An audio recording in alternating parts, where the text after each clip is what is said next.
अथ द्वितीयोऽध्यायः।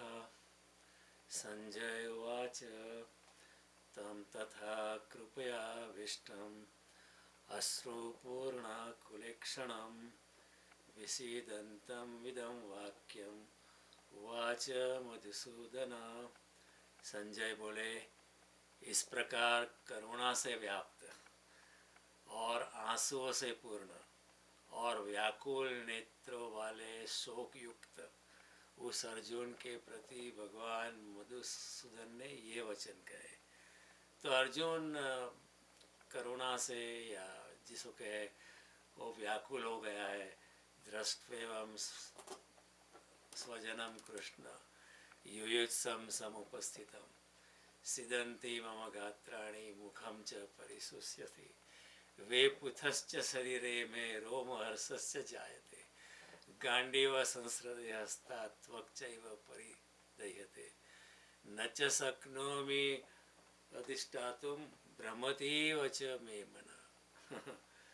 अर्जुन कहता है, मेरे गात्र शिथिल हो गए, मेरी चमड़ी जल रही है, मेरा मुख जो है सूख रहा है, मैं खड़े रहने के लिए भी समर्थ नहीं हूँ, और जो मेरा मन बहुत भ्रमण कर रहा है, मुझे पता नहीं चलता है कि मैं क्या करूँ।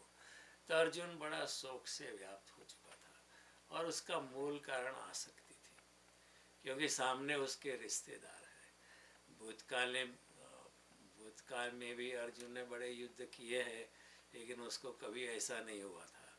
लेकिन आज स्वजन सामने है जिसके प्रति उसकी आसक्ति है, जिसके प्रति उसका संग दोष है, उनको देखकर अर्जुन जो है वो चलायमान हो गया है। और कृष्ण कहते कि ये तो हिपोक्रेसी है, ये कैसे चलेगा। और तुम्हारी आसक्ति में ही हिंसा छुपी है, क्योंकि हिंसा का मूल आधार होता है आसक्ति। अगर मेरी आसक्ति मेरी कार पे है, अगर आप कार पे पत्थर मारोगे तो मैं आपको मारने आऊँगा। तो फिर जो आपको मैं मारने आऊँगा, इसमें जो हिंसा होगी उसका मूल कारण है मेरी कार के प्रति आसक्ति। लेकिन ये अर्जुन देख नहीं पा सकता है, कृष्ण साफ देखते हैं। इसलिए अर्जुन को कृष्ण जो है किसी और तल पे लेके जा रहे हैं। हमारे सोचने का ढंग अलग होता है, लेकिन कृष्ण जो है कुछ पार की दृष्टि लेके आते हैं। कृष्ण जो है वो कुछ अलौकिक दृष्टि लेके आते हैं। तो कृष्ण कहते कि जो अर्जुन शोक कर रहा है और उसकी आंखों में आंसू है, वो व्याकुल है, वो पीड़ित है, तो उसके प्रति भगवान मधुसूदन कहते हैं। तो अर्जुन ने जो बातें कही जैसे कृष्ण ने सुनी नहीं, वो कहते हैं, कुतस्वा कश्चनमिदं विषमे समुपस्थितम् अनार्य जुष्टम अस्वर्गीयम अकीर्तिकरम अर्जुन। ये अर्जुन, इस वस्मी वेला में, इस युद्ध के समय में तू मोहित कैसे हो गया है, कैसे तू हिप्नोटाइज हो गया है? क्योंकि ये तो श्रेष्ठ पुरुषों द्वारा ये तुम्हारा कहना आचरित नहीं है। ये तुम्हारा जो कहना है वो स्वर्ग को देने वाला नहीं है, वो कीर्ति को करने वाला नहीं है।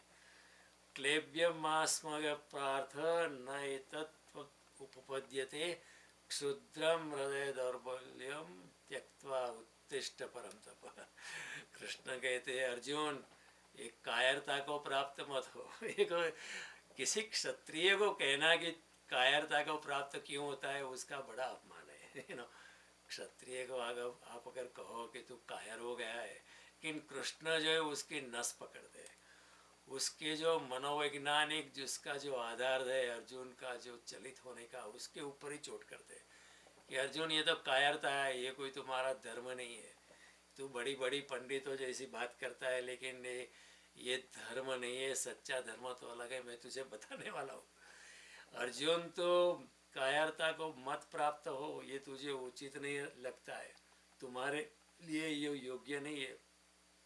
हे परम तप, हृदय की तुच्छ दुर्बलता को त्याग कर युद्ध के लिए तो खड़े हो जा। वो कहते हैं, ये कायरता है तुम्हारी, खड़े हो जा। जैसे कोई बेटे को माता कहती है, क्या है, खड़े हो जा, चलो। स्कूल का होमवर्क करना है, शुरू करो, ये रोना धोना नहीं चलेगा। मेरे आगे कृष्ण ऐसे ही बात करते कि ये तो कायरता है, खड़े हो जाओ। क्षुद्रम हृदय दौर्बल्यम त्यक्त्वा उत्तिष्ठ परम तप। फिर अर्जुन कहता है कि कृष्ण ये मेरी कायरता नहीं है। कथम भीष्मम हम संख्ये द्रोणम च मधुसूदनम ईशुभि प्रति योत्स्यामि पूजाहार हरिसूदन। ये मधुसूदन, मैं रणभूमि में कैसे भीष्म पितामह के बाण चलाऊंगा, कैसे मैं द्रोणाचार्य के खिलाफ लड़ूंगा, ये तो मेरे पूजनीय लोग हैं। गुरुण हत्वा ही महानुभाव श्रेयो भोक्तुम भैक्षमपि लोके हत्वार्थ कामास्तु गुरु निहेव भुंजीय भोगान रुधिर प्रतिज्ञान। इन महानुभाव गुरुजनों को मारकर मैं इस लोक में भिक्षा का अन्न भी खाने के लिए तैयार हूँ, लेकिन इनको नहीं मारूंगा, क्योंकि गुरुजन को मारकर भी इस लोक में रुधिर से सने हुए, रुधिर से लदे हुए एक भोग को भोगना पड़ेगा। न च एतद अन्न कतरन्नो गरीयो यद्वा जयेम यदि वा जयेयु यानेव हत्वा न जिजी विषाम ते अवस्थिता प्रमुखे धार्त राष्ट्र। और हम ये भी नहीं जानते कि हमारे लिए युद्ध करना या हमारे लिए युद्ध न करना, इनमें से कौन सा श्रेष्ठ है, पता नहीं चलता है। मैं निर्णय नहीं ले सकता हूँ। अथवा ये भी नहीं जानते हम कि हम जीतेंगे या वो जीतेंगे, या हम हारेंगे या वो हारेंगे। और जिनको मारकर हम जीना भी नहीं चाहते, वो हमारे आत्मीय धृतराष्ट्र के पुत्र हमारे सामने खड़े हैं। कार्पण्य दोष उपहत स्वभाव पृच्छामि त्वाम धर्म सम्मूढ़ चेता यच्छ्रेय स्यात् निश्चितम ब्रूहि तन्मे शिष्यस्ते हम साधि माम त्वाम प्रपन्नम। अर्जुन कहता है इसलिए कायरता रूपी दोष से उपहत हुआ स्वभाव वाला और धर्म के विषय में मेरा चित्त मोहित हो गया है। देखो, एक और अर्जुन कृष्ण को धर्म समझा रहा है और दूसरी ओर कहता है कि धर्म के विषय में मुझे कुछ पता नहीं चलता है, आई एम हिप्नोटाइज। धर्म के विषय में मोहित चित्त हो गया है। पहले अध्याय में कृष्ण को धर्म समझा रहा था कि वे सब लोग मर जाएंगे तो स्त्रियाँ दूषित हो जाएगी एक्सक्यूज मी, स्त्रियाँ दूषित हो जाएगी तो कुल धर्म का नाश हो जाएगा, वर्ण संकर प्रजा पैदा होगी, वर्ण संकर प्रजा पैदा होगी तो पितरों का तर्पण कौन करेगा, पितरों का तर्पण कोई नहीं करेगा, पितरों को भी नरक में निवास करना पड़ेगा। तो हे कृष्ण, ये तो बहुत अधर्म हो जाएगा और ये युद्ध अच्छा नहीं है। एक और अर्जुन कृष्ण को धर्म समझा रहा था और अभी कहता है कि धर्म के विषय में मैं तो हिप्नोटाइज हो गया है, धर्म के विषय में मोहित चित्त हुआ। मैं आपसे पूछता हूँ, पृच्छामि त्वाम धर्म सम्मूढ़ चेता। धर्म के विषय में मुझे कुछ पता नहीं चलता कि धर्म के बारे में ठीक क्या है और ठीक क्या नहीं है। एक और कहता है मैं जानता हूँ धर्म है, ऐसा करना चाहिए, दूसरी ओर कहता है मुझे पता नहीं है। और कहता है कि जो साधन निश्चित कल्याणकारक हो और वह मेरे लिए कहिए, मैं आपका शिष्य हूँ, आपके शरण में आया हूँ। शिष्यस्ते हम साधि माम त्वाम प्रपन्नम, मैं आपकी शरण में आया हूँ, मुझे प्रकाशित करो, मुझे कुछ मार्गदर्शन करो। एक और अर्जुन निर्णय ले रहा है और दूसरी ओर कहता है कि मुझे गाइडेंस करो। दिस इज डिवाइडेड, ये उसके डिलेमा है। He doesn't know what is talking. कई बार ऐसा होता है ना, when we are so much confuse we don't know what we are talking. जब हम इतने कंफ्यूज हो जाते हैं तो हम we talk on both sides, triple side, we become polypsychic. अनेक चित्त विभ्रांता मोह जाला समावृता। मोह के जाल से हम समावृत हो जाते हैं तो हमारा चित्त चारों ओर भागता है। कृष्ण इसको कहते हैं 16वें अध्याय में, अनेक चित्त विभ्रांता मोह जाल समावृता प्रसक्ता काम भोगेशु पतंत्य नरकेशु। जो ऐसे जो काम भोग में जिसका चित्त लगा हुआ है वो अशुभ नरक में उसकी गति होती है। तो ख्याल रखना, मनुष्य जन्म मिला है तो काम भोग में ही अगर डूबे रहोगे तो कृष्ण कहता है कि आप अशुभ नरक में जा सकते हो। ऐसे कोई गारंटी नहीं है कि दूसरा जन्म मनुष्य जन्म ही मिलेगा। इसलिए अगर आप आसुर वृत्ति रखते हो, किसी की सुपारी देते हो, उसको मारो इसको मारो, ये करो वो करो, उसकी टांगे खींचो, स्पर्धा जलन ईर्ष्या, इसी का धन हड़प लो अन्याय न अर्थ संचितान, अन्याय से किसी का अर्थ ले, धन ले लो, ये सब बाजी अगर हम बिछाते हैं तो हमारी भी बाजी बिछ जाती है और ये मनुष्य जन्म हाथ से चला जा सकता है और मूढ़ योनि में हमारी गति हो सकती है। कृष्ण कहते हैं 16वें अध्याय में, तेसाम, मैं बार बार ऐसे लोगों को आसुर योनि में डालता हूँ। तो मनुष्य जन्म मिला है तो live like a noble person, और नोबल पर्सन तो ठीक है, उससे आगे अध्यात्म में गति करनी चाहिए। हमें अपनी चेतना के प्रति चेतनवान होना चाहिए। क्या होता है कि वी आर बॉडी कॉन्शियस, हमें क्या होता है देहाभिमान, उसको शब्द दिया है श्रीमद् भागवत में, गीता में, हमारे वेदों में, हमारे सब जो शास्त्र है उनमें उसमें शब्द लिखा है देहाभिमान, यानी मेरे देह पे अभिमान है, मैं ये शरीर हूँ, जयदेव जाने उसका नाम है, उसका मुझे बहुत गर्व होता है, कोई उसका अपमान करे तो मैं क्रोधित हो जाऊंगा। कृष्ण कहते हैं कि छोड़ो ये देहाभिमान को, आप देह है ही नहीं, you are not this body, आप तो आत्मस्वरूप है। तो become conscious of your own consciousness, अपनी चेतना के प्रति चेतनवान हो, देहाभिमान मत रहो, अपने चेतना के प्रति उन्मुख रहो। वही तो शंकराचार्य कहते हैं, चिदानंद रूप शिवोहम शिवोहम, न मे मृत्यु शंका न मे जाति भेद, पिता नैव मे नैव माता न जन्मा, न धर्मो न चार्थो न कामो न मोक्ष, चिदानंद रूप शिवोहम शिवोहम, न मे जाति भेद मेरे कोई जाति भेद, पिता नैव मे नैव माता न जन्म, न बंधुर न मित्र गुरुर नैव शिष्य, मेरे कोई बंधु नहीं है, मेरे कोई भाई नहीं, मेरी कोई बहन नहीं, मेरी कोई माता नहीं, मेरा कोई पिता नहीं है, मेरा कोई धर्म नहीं है। आत्मा के प्रति अनुलक्षी होना यही सच्चा धर्म है। वो कहते हैं शंकराचार्य, चिदानंद रूप, अपने आत्मा के प्रति चेतनवान होना यही सच्चा धर्म है। तो शंकराचार्य नहीं कहते कि मैं हिंदू या मुसलमान हूँ या बौद्ध हूँ या ईसाई हो या कुछ भी हो। जो आत्मज्ञानी व्यक्ति होते हैं वो कहते हैं मेरा कोई धर्म नहीं, मेरा तो आत्मा ही मेरा धर्म है। तो इधर अर्जुन मोहित हो गया क्योंकि ही इज बॉडी कॉन्शियस, इसलिए मोहित हो गया। और बॉडी कॉन्शियसनेस से ही, देहाभिमान से भी सब मोह संसार खड़ा होता है, क्योंकि जब मैं अपने शरीर पे मोहित हूँ तो मैं देहाभिमानी हूँ, आई एम बॉडी कॉन्शियस। तो फिर शरीर के साथ जुड़े हुए सब रिश्ते संबंधी, और फिर मेरा बैंक बैलेंस, मेरा पोर्टफोलियो, मेरा इतना नेटवर्क, मेरे दोस्त, मेरे मित्र, वो मेरी बिकम्स माई एक्सटेंडेड ईगो, और मैं संसार में उलझ जाता हूँ। तो कृष्ण इधर कुछ और ही बात करेंगे। दूसरा अध्याय is very important, the second chapter, दूसरा अध्याय गीता बोध का सार है, it is a crux of Bhagavad Gita. अगर कोई इंसान आत्मा के तल पर, प्राणों के प्राण से दूसरा अध्याय ठीक तरह से अगर समझ ले तो आगे जाने की कोई ज़रूरत नहीं है, क्योंकि दूसरे अध्याय के अंतिम श्लोक में कृष्ण कहते हैं कि ऐसा ब्राह्मी स्थिति पार्थ, हे अर्जुन, मैंने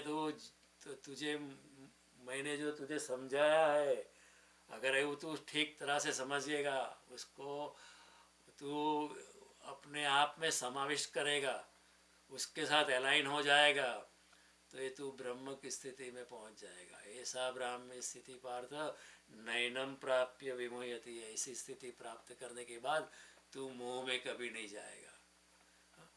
नैनम प्राप्य विमोहयति स्थित्वा अस्य अंत काले भी, अंत काल तक इस तरह रहकर ब्रह्म निर्वाण मृच्छति, तो ब्रह्म में पहुंच जाएगा। ब्रह्म यानी पूर्णता में, निर्वाण यानी शून्यता में। परमात्मा को पाने के लिए दो रास्ते हैं, या तो शून्य हो जाओ या पूर्ण में प्रवेश कर दो। शून्य हो जाओगे तो भी परमात्मा प्रवेश कर जाएगा, या पूर्ण मानो अपने आप को कि मैं तो चिदानंद स्वरूप हूँ, पूर्ण ही हूँ। तो एक है शंकराचार्य का रास्ता, पूर्णता से जाओ, एक है बुद्ध का रास्ता, शून्यता से जाओ, और दोनों रास्ते कृष्ण को स्वीकृत है। ऐसे कोई विरोधाभास नहीं है, शून्य ही पूर्ण है, पूर्ण ही शून्य है। Even mathematically speaking, zero comes out of, or infinity comes out of zero. Infinity doesn't come out of 1 or 2 or 3 or any number, it comes out of 0. तो जब इंसान शून्य हो जाता है तो इनफाइनाइट परमात्मा एंटर्स यू. तो अर्जुन कहता है मैं आपका शिष्य हूँ, धर्म के विषय में भी मेरा चित्त मोहित हो गया है. नहीं प्रपश्यामि ममाप्नुयात् यच्छोक उच्छोषणम इंद्रियाणाम अवाप्य भूमा व सपत समृद्धम राज्यम सुराणाम अधिचाधिपत्यम. क्योंकि भूमि में निष्कंटक धन धान्य संपन्न राज्य को और स्वर्ग का भी अगर राज्य का प्राप्त हो जाए तो भी ये मेरा इंद्रियों को सुखाने वाला शोक दूर हो नहीं सकेगा, ऐसा मैं देखता हूँ. Even if I become the king of the heaven or heavenly world, ये मेरा शोक जाने वाला नहीं है. कृष्ण मुझे उपदेश करो. तो संजय फिर कहता है एवं उक्त्वा ऋषिकेशम गुडाकेशः परम तप यो न योत्सि इति गोविंदमुक्त्वा तृष्णिर्बभूव. हे राजन, निंद्रा को जीतने वाला यानी गुडाकेश. गुडाकेश यानी जिसने निंद्रा को जीता है. मैंने आपको कल बताया कि अर्जुन पूरे महाभारत के युद्ध के दौरान सोया ही नहीं था क्योंकि उसको निंद्रा को जीत लिया था अपनी योग शक्ति से. तो संजय कहता है ये राजन, निंद्रा को जीतने वाला अर्जुन अंतर्यामी श्री कृष्ण के प्रति इस प्रकार कह के फिर भगवान गोविंद से मैं युद्ध करने वाला नहीं हूँ ऐसा स्पष्ट कहकर वो चुप हो गया. एक और कहता है, निर्णय देता है कि मैं युद्ध नहीं करने वाला हूँ. दूसरी ओर अर्जुन कहता है कि मेरा मार्गदर्शन करो. When you go to a doctor, you decide, no, I don't have diabetes, but I am confused. Can you guide me? Maybe I have diabetes. So a doctor will also laugh at you. So भगवान फिर क्या कहते हैं? तमोवाच ऋषिकेश प्रहसन्निव भारत सेनयोर उभयोर मध्ये विसीदन्तम विदम वच. कि हे भरतवंशी धृतराष्ट्र, भगवान कृष्ण ने, अंतर्यामी कृष्ण ने दोनों सेनाओं के बीच में इस रोते हुए शोक करते हुए अर्जुन को हंसते हुए भगवान तो हंसते ही रहते हैं. ये अर्जुन भी देखो ना, एक और निर्णय लेता है, फिर दूसरी ओर कहता है मेरा मार्गदर्शन करो. एक और धर्म की बातें करता है, फिर कहता है कि ये क्या हो रहा है, मुझे धर्म के बारे में कुछ मालूम नहीं है. आई एम हिप्नोटाइज, मुझे पता नहीं चलता है, आई एम कन्फ्यूज्ड.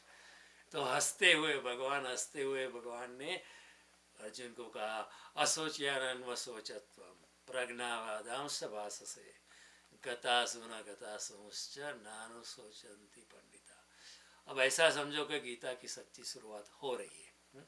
भगवान कहते हैं कि हे अर्जुन, तू न शोक करने योग्य मनुष्यों के लिए शोक करता है और पंडितों के ऐसे वचनों को कहता है, परंतु जिसके प्राण चले गए या उनके लिए या जिनके प्राण नहीं गए हैं, जो मर गए हैं या जो अभी तक नहीं मरे हैं, दोनों के लिए पंडित द वाइजर पीपल शोक करते नहीं है.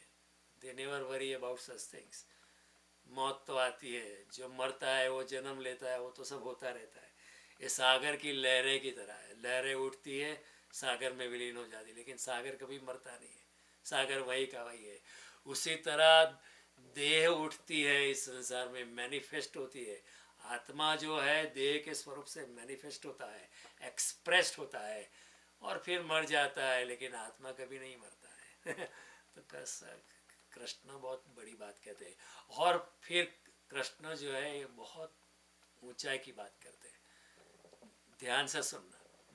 कृष्ण कहते हैं नत्वेवाहम जातु नासम नत्वम नेमे जनाधिपा न चैव न भविष्यामि सर्वे वयमत परम. हे अर्जुन, न तो ऐसा है कि मैं किसी काल में नहीं था, यानी मैं हमेशा था. देखो कृष्ण का वचन सुनो ठीक तरह से. कृष्ण कहते हैं न तो ऐसा है कि मैं किसी काल में नहीं था, मीनिंग क्या, मैं हमेशा हूँ और हमेशा रहूँगा. और न तो ऐसा है कि तू नहीं था, यानी तू भी हमेशा है, तू भी पहले था, अभी भी है, बाद में भी रहेगा. अथवा ऐसा नहीं है कि राजा लोग नहीं थे, वो राजा लोग जो जिसको तू मारने वाला है वो भी पहले थे, जो अभी भी है, ऐसा नहीं कि वो पहले नहीं थे, वो भी पहले थे। और ऐसा नहीं कि इससे आगे हम सब नहीं रहेंगे, हम तो सनातन है। आत्मा को कोई मार सकता नहीं है। एग्जिस्टेंस जो है वो हमेशा है, वो सत है। अस्तित्व को अनअस्तित्व में लिया जा सकता नहीं है। कृष्ण का ये सनातन है। Einstein said in our century, matter can not be destroyed, it can only be transform. उसका ट्रांसफॉर्मेशन कर सकते हो, लेकिन उसको डिस्ट्रॉय आप नहीं कर सकते हो। तो कृष्ण भी बहुत ऊंचाई पे जा रहे हैं। लेकिन देखो, अर्जुन जो है बड़ी अति अनिश्चित स्थिति में। एक और कहता है मैंने निर्णय ले लिया, दूसरा कहता है मेरा मार्गदर्शन करो, आपकी शरण में आए हो। कई बार हमारी हालत भी ऐसी होती है संसार में। कई बार हम कहे मैं दृढ़ निश्चय करता हूँ अब निश्चय अगर आप करते हो तो दृढ़ शब्द लगाने की क्या जरूरत है? निश्चय दृढ़ ही होता है। लेकिन जब हम जरा आंदोलित होते हैं, हमारा कुछ ठिकाना नहीं होता है, हम अंदर से डिगे हुए होते हैं, मैं दृढ़ निश्चय करता हूँ और दृढ़ शब्द ही बताता है कि आपका निश्चय दृढ़ नहीं है क्या होता है कि हमारे मन के दो हिस्से होते हैं, एक चेतन मन होता है, एक अचेतन मन होता है। ये सिगमंड फ्रॉइड ने ये सेंचुरी में बताया था, लेकिन कृष्ण ने, महावीर और बुद्ध ने तो हजारों साल पहले बताया था कि एक मन चेतन मन हो, जो ऊपर ऊपर का मन होता है, और एक मन होता है अचेतन मन, यानी जो मन के नीचे दूसरा मन जो होता है वो अचेतन मन होता है। और अचेतन मन जो होता है वो चेतन मन से 10 गुना ज़्यादा पावरफुल होता है। चेतन मन में हमारे इस जन्म में जो कुछ होता है वो भरा पड़ा होता है। अचेतन मन में हमारे पूर्व जन्म में जो कुछ भी हुआ है वो हमारी जो पर्सनालिटी बनाती है, हमारा स्वभाव बनाता है, वो अचेतन मन में दबा हुआ पड़ा होता है। और जब वस्मी वेला आती है, when there is moment of truth, अचेतन मन में वो जो दबा पड़ा हुआ होता है वो बाहर आता है। कई बार ऐसा होता है ना कि न्यू ईयर रिजोल्यूशन लोग लेते हैं कि मैं 10 कप चाय पीता हूँ, अच्छा नहीं, कल से जो है फ्रॉम January 1 मैं ज़्यादा से ज़्यादा 2 कप चाय पीऊँगा। मैं दृढ़ निश्चय करता हूँ। जो निश्चय होता है वो चेतन मन में होता है, लेकिन चेतन मन से ज़्यादा अचेतन मन पावरफुल होता है। वो न्यू ईयर रिजोल्यूशन करता है, 1 जनवरी में 2 कप चाय, दूसरी जनवरी में 2 कप चाय, फिर तीसरी जनवरी में वो उसका जो अचेतन मन होता है ना, वो चेतन मन के साथ लड़ाई करता है, आर्ग्यूमेंट देता है कि चलो ने एक ज़्यादा कप पी लेगा तो क्या चले, कुछ नहीं होने वाला है, एक तीसरा कप पी लेने में क्या जाता है, और कभी कभी सोशलाइज तो करना पड़ता है तो ठीक है तीसरा पी लेते हैं, क्योंकि अचेतन मन जो है चेतन मन पे हावी हो जाता है। आपने निर्णय लिया है, चेतन मन में लिया है, लेकिन अचेतन मन जो ज़्यादा पावरफुल हो चेतन मन पे सवार हो जाता है, चेतन मन पे हावी हो जाता है, फिर हमारा कुछ चलता नहीं है फिर by the time it is 1 February you are back to 10 cup of tea every day फिर वो जो दृढ़ निश्चय की बात जो होती है ना, वो सिर्फ अपने को फुसलाने के लिए होती है वो होता नहीं है, ऐसी बातें होती नहीं है। तो ऐसा निर्णय लेने का नहीं, निर्णय तभी लेना जब अंतर से आवाज़ होती है। कई लोग दूसरे के लिए निर्णय लेते हैं, कई लोग लेते हैं आज 1 January है, what is your resolution? Some people asked me, I said my resolution is that I am not taking any resolution my resolution is that I am not taking any resolution। जो अंदर से आएगा उसको मैं मानूंगा, और जो अंदर से बात आती है तो वही पावरफुल होती है। कई बार ऐसा होता है ना, कोई आप किसी कोई आश्रम का जो गुरु होता है, द सो कॉल्ड गुरु, आप कहते हैं मुझे आश्रम में आना है, वो कहेगा पहले ये काम करने, अपने शरीर शुद्धि करनी पड़ेगी, आपको शराब छोड़नी पड़ेगी, आपको ये काम करना पड़ेगा, आपको तभी आपको आश्रम में प्रवेश कर। वो शराब छोड़ेगा, लेकिन फिर ऊपर से शराब छूटती है, लेकिन फिर घर में पिएगा लेकिन जब अगर वो कहेगा ठीक है आपको जो करना है वो करो, लेकिन मैं आपको ये कहता हूँ कि हर रोज एक श्रीमद् भागवत प्रेम से और भक्ति से पढ़ना। आपको शराब पीनी हो तो पियो आपको जुआ खेलना तो खेलो, मुझे कोई ऐतराज़ नहीं है। सच्चा गुरु ये करेगा कि मुझे कोई ऐतराज़ नहीं है, मैं ऐसी शर्त नहीं करता हूँ, आपको मेरा शिष्य बनना है ठीक है बनो, मैं शर्त नहीं करता हूँ कि ये छोड़ना पड़ेगा, ये छोड़ना पड़ेगा। मैं सिर्फ यही शर्त करता हूँ कि आपको ये पकड़ना है कि हर रोज़ आपको ध्यान करना है, अपने आप में डूब जाना है, अपने अंतरात्मा की खोज करनी है।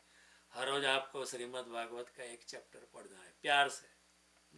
हर रोज़ आपको एक दिया जलाना है और भगवान के साथ अनुसंधान करना है, प्रेम और भक्ति से, पूर्ण भक्ति से। जब ऐसा कोई करने लगेगा ना, तो फिर शराबी के मन में से आवाज़, अंदर से आवाज़ आएगी कि मैं ये करता हूँ, ध्यान करता हूँ, श्रीमद् भागवत पढ़ता हूँ, गीता पढ़ता हूँ, रामायण पढ़ता हूँ, हनुमान चालीसा करता हूँ, प्रेम से करता हूँ।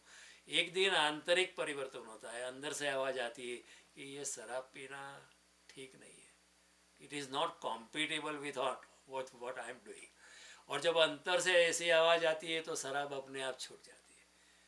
कोई किसी के कहने से अगर आप छोड़ोगे तो वो छूटेगी नहीं, वो बार बार वापस आएगी।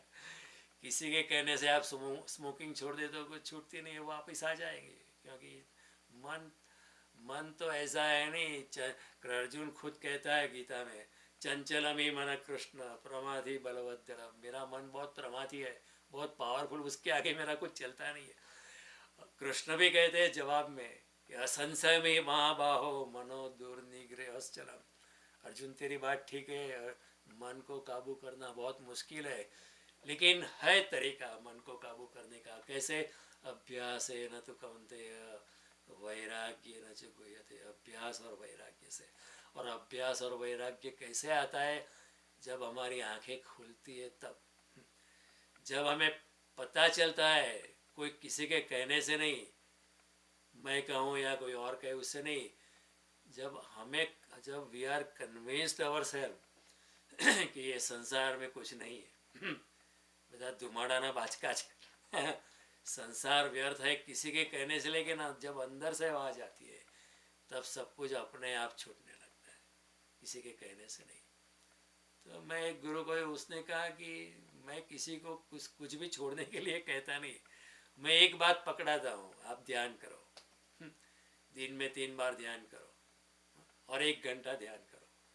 और ध्यान के ऊपर ध्यान नहीं कर पाते हो, ठीक है, शास्त्रों का अध्ययन प्रेम से करो। सिर्फ तोतों की तरह नहीं पढ़ना, श्लोकों को कंठस्थ नहीं करना है।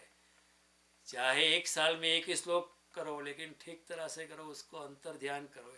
श्लोक पढ़ते पढ़ते अंतर ध्यान हो जाओ, आपका ध्यान लग जाए। गीता का 1 श्लोक पढ़ते पढ़ते, श्री राम जी का एक वचन पढ़ते पढ़ते आपकी आँखों से आनंद की अश्रुधारा बहने लगे कि क्या कहा है भगवान ने, क्या कहा है श्री कृष्ण ने। ऐसी अवस्था हो जाए तो फिर क्या होता है कि आंतरिक परिवर्तन होना शुरू हो जाता है, शराब अपने आप छूट जाती है। इधर उधर भागना, इधर उधर देखना भी अपने आप बंद हो जाता है। शराब जुआ भी अपने आप बंद हो जाएगा। जो पैसे का नशा, अभिमान अपने आप पिघलने लगता है। क्योंकि अगर आप अध्यात्म के मार्ग में चलने लगोगे सच्चे ढंग से, इसलिए जिसको जो करना है वो करो, सिर्फ उसको एक पकड़ाओ कि आप गीता का 1 श्लोक पढ़ना या 5 श्लोक पढ़ना, प्यार से, लेकिन प्रेम से, जैसे ये कृष्ण का प्रेम पत्र है उसी तरह पढ़ना। तो जो होता है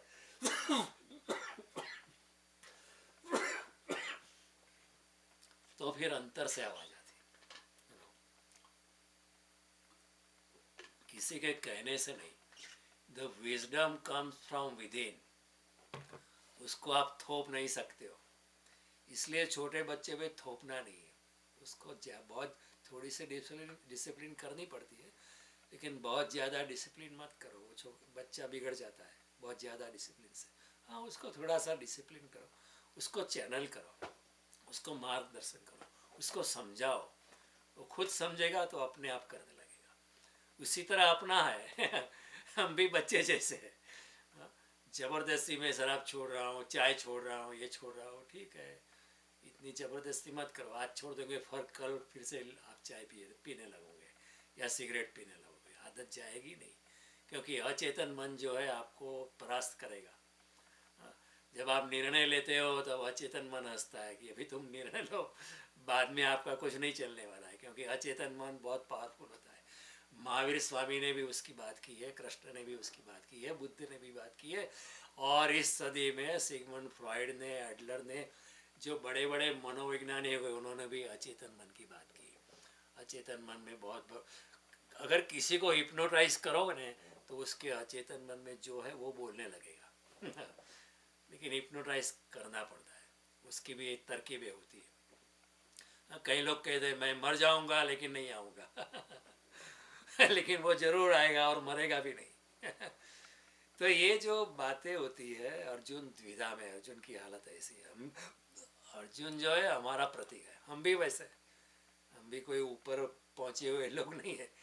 जैसी अर्जुन की अनिश्चितता की हालत है वैसे भी हमारी हालत है। अर्जुन एक अति से दूसरी अति पे जा रहा है, इसे मुझे राज्य नहीं चाहिए, मैं भिखारी बनने के तैयार हूँ so it fluctuates between one extreme into another extreme. It's like a pendulum of a clock. It doesn't stay at one. बाएं जाता है तो फिर बाएं दाएं जाता है, दाएं जाता है बाएं, it doesn't stay in the middle. भगवान का कहना है कि अपने समत्व में आना है हे वते चितस्सर्गो येषां साम्ये स्थितं मनः निर्दोषमे समं ब्रह्म तस्मात् ब्रह्मणि ते स्थिता। अर्जुन सुख दुखे, सुख दुख, हानि लाभ, जीवन मरण, सभी पोलैरिटीज के बीच में, सभी द्वैत के बीच से अपने अद्वैत में आना है, अपनी निर्द्वंद अवस्था में आना है। दुखेषु अनुद्विग्ध मना, सुखेषु विगत स्पृह, वितराग भय क्रोध स्थित धीर मुनिरुच्यते। दुख से ज्यादा चलायमान नहीं होना, सुख से ज्यादा बहुत छक नहीं होना है, और वितराग, राग भय और क्रोध से डरना नहीं है, पूर्ण मेरे में श्रद्धा रखनी है, और मेरे में शरणागति रखने के बाद तू अपनी स्थित प्रज्ञता में आएगा। तो अर्जुन इधर बटा हुआ है और कृष्ण उसके बटे पर हंसते हैं। कृष्ण को धर्म समझा रहा है, कृष्ण भी सोचते मुझे तो धर्म समझा रहा है। कृष्ण को कहता मैं तेरी शरण में आया हूँ, सम्मोहित हो गया हूँ, फिर भी वो मैं युद्ध करने वाला नहीं हूँ, ऐसा निर्णय भी ले रहा है। आदमी गहरा होता है ना, वो क्या बकता है उसको खुद को पता नहीं चलता है। हम भी क्या बकते हैं, हमको खुद को पता नहीं चलता है। कई बार हम हमने जो निर्णय लिया है वो उसके समर्थन के लिए हम शास्त्र का हवाला देते हैं, शास्त्र का प्रमाण देते हैं। कई बार ऐसा होता है ना, जैसे इधर जो है भीष्म और द्रोण जो है वो अधर्म के साथ खड़े हैं, लेकिन वो भी कहते हैं, द्रोण कहते हैं इन लोगों का मैंने नमक खाया है इसलिए मैं उनको धोखा नहीं दे सकता। अरे नमक खाया है तो क्या हुआ है, आप अधर्म के साथ खड़े हो। नमक खाया इसका मतलब ये नहीं कि आप अधर्म के साथ खड़े हो जाओ। और इधर भीष्म भी जो है वो भी कहते हैं नहीं नहीं मैंने वचन दिया है, तो मैं प्रतिज्ञा ली है, तो मैं प्रतिज्ञा का तो पालन करना पड़ेगा मुझे। लेकिन प्रतिज्ञा का पालन करने में आप अधर्म का समर्थन कर रहे हो, ये आपको दिखाई नहीं दे रहे हो। कई लोग ऐसे होते हैं कि उनको पता नहीं चलता है कि अधर्म के साथ खड़े गए, और उसके लिए वो शास्त्र का प्रमाण देते हैं, शास्त्र का हवाला देते हैं। जो जिस तरह आज के ज़माने में कई लोग कुरान में से जो भी उसके अनुकूल, कि कुरान में ऐसा लिखा है कि जो कुरान को नहीं मानता उसको मार देना चाहिए, वो काफिर है, उसको जीने का अधिकार नहीं है, वो अपना इंटरप्रिटेशन कर देते हैं कन्वीनियंटली।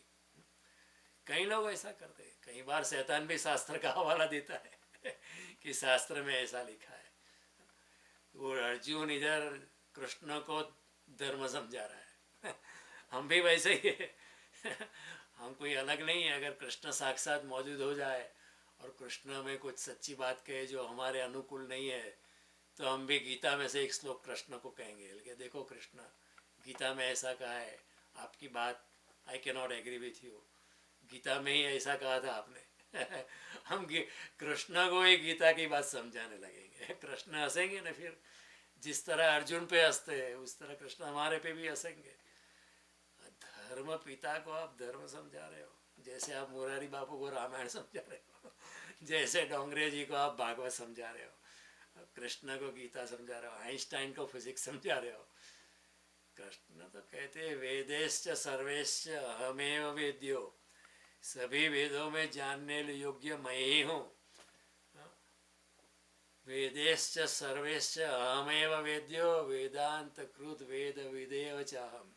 सभी वेदों का रचयिता मैं हूँ, कृष्ण कहते हैं। और कृष्ण को अर्जुन वेद समझा रहा है, धर्म समझा रहा है। कृष्ण हंसेंगे नहीं तो और क्या करेंगे। पंडित जैसी बात है। कई बार ऐसा होता है, हम धर्म का आधार लेकर अपनी बात जस्टिफाई करते हैं। इधर भीष्म पितामह भी ऐसा ही करते हैं कि अपना वचन निभाना, अपनी प्रतिज्ञा निभाना धर्म है। द्रोणाचार्य भी ऐसी बात करते हैं कि मैं कैसे उनका नमक खाया हूँ, मैं उसके सामने कैसे लड़ सकता हूँ, इसलिए मैं कौरवों के साथ लड़ रहा हूँ। वो धर्म का हवाला देते हैं, शास्त्रों का हवाला देते हैं, शास्त्रों का प्रमाण देते हैं, लेकिन उसका अंतरात्मा क्या कहता है वो नहीं सोचता है। और वो अधर्म के साथ खड़े हैं, कौरव के साथ खड़े हैं। अपनी अंतरात्मा की सुननी चाहिए। क्या वचन दिया है तो क्या हुआ है। अब वो जिस इंसान को आपने वचन दिया है वो इंसान बदल गए, वो अधर्म के साथ खड़े हुए, वो विकृत हो गए, तो उसके साथ खड़े रहने का कोई ज़रूरत नहीं है। कृष्ण को देखो, कृष्ण अपना वचन तोड़ सकते हैं धर्म के लिए। कृष्ण ने वचन दिया था कि मैं लड़ने वाला नहीं हूँ, तो भीष्म पिता ने मैंने कहा था मैं आपको लड़वा के रहूँगा। और जब युद्ध में भीष्म पितामह संहार करने लगे, तो फिर कृष्ण ने पहिया उठा लिया, उसका शस्त्र की तरह इस्तेमाल किया। तो भीष्म पितामह ने कहा भाई केशव, आपने तो वचन दिया था, आप हथियार नहीं उठाने वाले, आप क्या कर रहे हो। तो कृष्ण ने कहा कि आप कौरव की ओर से सभी जो नीति नियम से उसका भंग किया था, जो हमने युद्ध के नियम बनाए थे उसका सभी का भंग किया है आपने, तो फिर मैं भी बाध्य नहीं हूँ नीति नियमों का पालन करने के लिए। मैंने वचन दिया था, लेकिन आप भी अपने वचन को पालन नहीं कर रहे हो। जो नियम, whatever rules of the war you had agreed upon, you are not complying with that, तो फिर मैं भी बाध्य नहीं हूँ, मैं भी नियमों को तोड़ सकता हूँ। एक तो मैं अपने अर्जुन के भक्त के रक्षण के लिए नियम तोड़ सकता हूँ। दूसरा, आपने भी कहा था कि मैं आपसे हथियार उठवा के रहूँगा, तो मैं आपका वचन सिद्ध करने के लिए भी हथियार उठाता हूँ। और तीसरी बात यह है कि आप लोग अधर्म के साथ खड़े हो, आपने नीति नियमों, युद्ध के नियमों का पालन नहीं किया है। आपने ही कहा था कि जब सूर्यास्त हो जाए तब आप वार करना बंद कर देंगे, you will not hit below the belt. लेकिन आप किसी के पीठ पे आप वार नहीं करेंगे। हमने युद्ध के नियम बनाए थे, लेकिन सभी नियमों को आपने तोड़ दिए, तो फिर मैं भी अपने नियमों से बाध्य नहीं हूँ, मैं तोड़ सकता हूँ। ये धर्म है, तरलता। देखो कृष्ण की तरलता है। कृष्ण कहते हैं ठीक है मैंने वचन दिया था, लेकिन इन दिस प्रेजेंट सर्कमस्टेंसेस वचन को तोड़ना ही धर्म है। तो धर्म क्या है, अधर्म क्या है, तो अपनी अंतरात्मा से आता है। और भगवान कहते हैं 8वें अध्याय में, स्वभाव अध्यात्म उच्यते। स्वभाव, आपका इंट्रिंसिक जो स्वभाव है, आपका जो आत्मा है, वो अध्यात्म है। और शास्त्र भी धर्म नहीं है। कई बार अगर आत्मा क्या कहती है और शास्त्र के बीच में अगर क्लैश होता है, तो आप आत्मा की सुनो। आत्मा ही धर्म है, आत्मा ही सच्चा धर्म है। क्योंकि शास्त्र तो कृष्ण ने कहे हैं, लेकिन अभी उसमें कृष्ण की जो तेजस्विता है, कृष्ण की जो पवित्रता है, वो इतनी नहीं बची है। जो जब कृष्ण ने कही थी उतनी नहीं बची है। गीता को समझाने वाला कोई आत्मज्ञानी योगी फिर से पैदा न हो और हमें समझाए नहीं, तब तक गीता फिर एक just becomes like an ordinary book. लोग पढ़ लेते हैं, कंठस्थ कर लेते हैं और कहते हैं हमको गीता आती है। कुछ गीता नहीं आती है। गीता तो प्राणों के प्राण में जानी चाहिए। It has to be engraved on our soul. जानते हो ना एनग्रेविंग क्या होता है?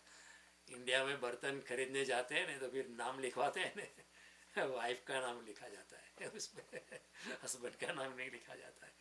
कुछ अगर हो गया तो वाइफ वो बर्तन लेके चली जाएगी, तो उसको बोलते हैं एनग्रेविंग, वो कभी जाता नहीं। इसी तरह प्राणों के प्राण तक जब गीता हम लेके जाते हैं तभी सच्ची गीता होती है। गीता पढ़ते पढ़ते हम नाचने लगे, गाने लगे, गीता पढ़ते पढ़ते हम रोने लगे, तभी गीता हम पढ़ रहे, तभी कहा जा सकता है कि कृष्ण ने क्या कहा है। गीता पढ़ते पढ़ते हमारी कृष्ण के साथ बातचीत होने लगे, तभी गीता हम पढ़ते हैं। नहीं तो फिर तो शब्दों की लफाजी है। It's just an accumulation of instructions, वो कोई पढ़ाई नहीं है। कई लोग पारायण करते हैं जल्दी जल्दी, एकदम जल्दी। गुरु ने कहा एक अध्याय पढ़ना है, एकदम धन धन धन धन गाड़ी इतनी चलती है। Come on, that's not the way. प्यार से पढ़ना है। किसी का प्रेम पत्र आता है तो क्या आप जल्दी इतनी जल्दी पढ़ लेते हो? बार बार पढ़ते हो धीरे से पढ़ते हो, छुपे छुपे पढ़ते हो। प्रेम पत्र है तो ये कृष्ण का प्रेम पत्र है। तो अर्जुन जो है इधर कृष्ण को धर्म समझा रहा है, और अर्जुन पंडित जैसी बातें बोल रहा है। मूर्ता में मूर्ता इतनी है कि एक ही सवाल बार बार पूछ रहा है। ये सवाल अर्जुन ने अनेक पूछे, लेकिन सवाल एक ही है कृष्ण भी अनेक सवाल के जवाब आते हैं, लेकिन जवाब एक ही है, क्योंकि सत्य एक ही है ना। एको सत्य बहुधा विप्रा वदंती, सत्य तो एक ही है। विद्वान लोग, आत्मज्ञानी लोग उसके अनेक तरीके से समझाते हैं, हर अंदाज में समझाते हैं, हर लहजे में समझाते हैं, डिपेंडिंग अपॉन द मिलेनियम, वहाँ के लोगों की मेंटालिटी कैसी है। अब अर्जुन को 5000 साल पहले गीता समझाई थी कृष्ण ने। अगर आज कृष्ण हाजिर हो तो वो IT लैंग्वेज में शायद बात करे अगर कोई बनिया है दुकान पे बैठा तो उसको दुकान की भाषा में उसको गीता कहेंगे। ऐसा थोड़ा है कि अर्जुन को जैसा समझे ऐसे ही कहेंगे, क्योंकि जब जैसा समाज होता है, जैसी भाषा होती है, जैसे लोगों की मेंटालिटी है, उसी अनुसार कहनी पड़ती है। कृष्ण को नीचे उतरना पड़ता है। वो अपने तय बात करे तो कोई समझे ही नहीं, अपने तल पे बात करे, अपने लेवल पे बात करे तो कोई समझ ही नहीं पाएगा। तो कृष्ण को उतरना पड़ता है, बुद्ध को उतरना पड़ता है महावीर को उतरना पड़ता है, श्री राम को नीचे उतरना पड़ता है। पूर्ण सत्य भी इधर पृथ्वी पर आता है तो थोड़ा विकृत हो जाता है, करना ही पड़ता है। इसलिए कृष्ण की गीता में कहते हैं त्रैगुणीय विषय वेदा निस्त्रैगुणीय भव अर्जुना। ये अर्जुन, वेद का सत्य भी जब उतरता है पृथ्वी पे तो वो भी त्रिगुणात्मक हो जाता है। लेकिन तुम्हें तो निस्त्रिगुणीयता में जाना है, त्रिगुणातीत जाना है। क्यों ऐसा होता है क्योंकि सत्य जब भाषा में आता है तो भाषा में मर्यादित हो जाता है, क्योंकि भाषा मर्यादित है। सत्य जब वाणी में आता है तो वाणी मर्यादित होती है। वाणी cannot, the language cannot encompass truth, क्योंकि सत्य तो बहुत विशाल होता है। भाषा उसको घेर नहीं सकती है, वाणी उसको घेर नहीं सकती है, हमारी इंद्रिय उसको एनकम्पास नहीं कर सकती है, क्योंकि सत्य तो पार निकल जाता है। हमारा समय, हमारा स्थान सत्य को घेर नहीं सकता है। It transcends beyond. इसलिए सत्य जब शास्त्र में आता है, वाणी में आता है, किताब में आता है तो वो कुंठित हो जाता है पूर्ण सत्य नहीं रहता है। इसलिए अर्जुन कृष्ण को कहना पड़ा त्रैगुणीय विषय वेदा। हालांकि वेदों में सत्य है, लेकिन कृष्ण को कहना पड़ा क्योंकि अभी वो वाणी में आ गया, अभी वो शास्त्र में आ गया, वो पढ़ाई में आ गया, लिखाई में आ गया, इसलिए वो मर्यादित हो गया। इसलिए पहले जो वेद थे वो वाचा में नहीं था, वो तो रावण ने उसको वाचा में लाया ताकि लोग उसको पकड़ पाए रावण विद्वान था ना, तो उसने भाषा में उसको प्रकाशित किया। पहले वेद अपौरुषेय था, वाणी में नहीं थे। अपौरुषेय ने जिसके ऊपर किसी का अधिकार नहीं, उसका नाम है अपौरुषेय। वो परमात्मा ने दिया है। कोई ब्राह्मण ऐसा नहीं कह सकता वेद मेरा है कोई विद्वान या पंडित ऐसा नहीं कह सकता है कि वेद मेरा है, क्योंकि वेद जो है अपौरुषेय है, उसके किसी की मालकियत नहीं है। तो अर्जुन जो है ये इतना कंफ्यूज है कि एक ही सवाल बार बार पूछते हैं, लेकिन कृष्ण जो है बड़े करुणावान है। उसके हर सवाल के जवाब, उसके सवाल तो एक ही, लेकिन शब्दावली अलग है। तो कृष्ण भी अपनी शब्दावली बदलते हैं अगर दूसरा अध्याय अगर अर्जुन समझ जाता तो आगे कुछ बोलने की ज़रूरत नहीं होती, लेकिन अर्जुन इतना कंफ्यूज्ड है कि वो समझ नहीं पाया, तो फिर गीता आगे चलेगी। अगर बुद्ध वहाँ होते, वहाँ माहिर वहाँ होते, रमण महर्षि वहाँ होते, तो कृष्ण को आगे गीता कहने की ज़रूरत ही नहीं होती। वो कृष्ण आशीर्वाद दे दे, ठीक है रमण महर्षि आप आगे चलो, आगे बढ़ो, आप जानते हो गीता, मुझे कहने की आवश्यकता नहीं है। बुद्ध को कह देते आप तो जानते हैं, मुझे मैं आपसे क्या कहूँ, आप खुद आत्मज्ञानी हो, आपको कहने की कोई ज़रूरत नहीं है। एक और अर्जुन भगवान की ओर समर्पित होता है, दूसरी ओर उनके निर्णय के खिलाफ निर्णय लेता है और शास्त्र का प्रमाण देता है। ऐसी बातें होती है। कंफ्यूज जब इंसान होता है तब ऐसा, हम भी ऐसा करते हैं जब हम बहुत कंफ्यूज हो जाते हैं ज़िंदगी में। ये लड़की के साथ शादी करूँ या उसके साथ शादी करूँ, मैं डिवोर्स लूँ या नहीं लूँ। कन्फ्यूज़न ही कन्फ्यूज़न है जिंदगी में। ये मकान लूँ या बेच दूँ, ये पहाड़ ये शेयर मेरी होल्डिंग है उसको बेच दूँ या कैश में कन्वर्ट करूँ। कन्फ्यूज़न ही, because we are confuse, we don't have clear direction. और अध्यात्म तो जो है, अध्यात्म तो बुद्धि से पार की बात है, इंद्रियों के से पार की बात है, हमारे मन के पार की। इसलिए अध्यात्म में शुरू में ज़्यादा कन्फ्यूज़न हो सकता है, इसमें कोई आश्चर्य नहीं। और अब जो कृष्ण कहते हैं, will touch upon it, will elaborate upon it next time, but I'll briefly touch because it's a big deeper subject. Krishna का इधर वचन जो है वो यही वचन जो कोई समझ जाए ठीक तरह से तो आगे गीता कहने की ज़रूरत ही नहीं है। कृष्ण को गाते गीता, गीता यहाँ ही समाप्त हो सकती है। भगवान कहते हैं नत्वेवाहम जातु नासम, अभी गीता की शुरुआत हो रही है। अब तक तो उसके रंग मच बिछा रहे थे, लोग ताल ठोक रहे थे, तबले का ठोक ठोक पिट रहे थे, अभी तक संगीत बजा नहीं था। वीणा के तार अभी जुड़े जा रहे थे, कड़क है या ढीले है, वाजा पेटी के स्वर बैठता है नहीं, अभी तक ये सब हो रहा था। लेकिन अब जो कृष्ण है अपनी चरम सीमा पे अर्जुन को लेके जाएंगे। अर्जुन नीचे के स्तर पर है, कृष्ण ऊपर के। और अर्जुन जो है हमारी तरफ इस लोक में, उस कृष्ण जो है हमें अर्जुन के साथ परलोक का स्वाद देंगे, परलोक की आभा हमें देंगे। कृष्ण कहते नत्वेवाहम जातु नासम न त्वं नेमे जनाधिपा न चैव न भविष्याम सर्वे वयमतः परम।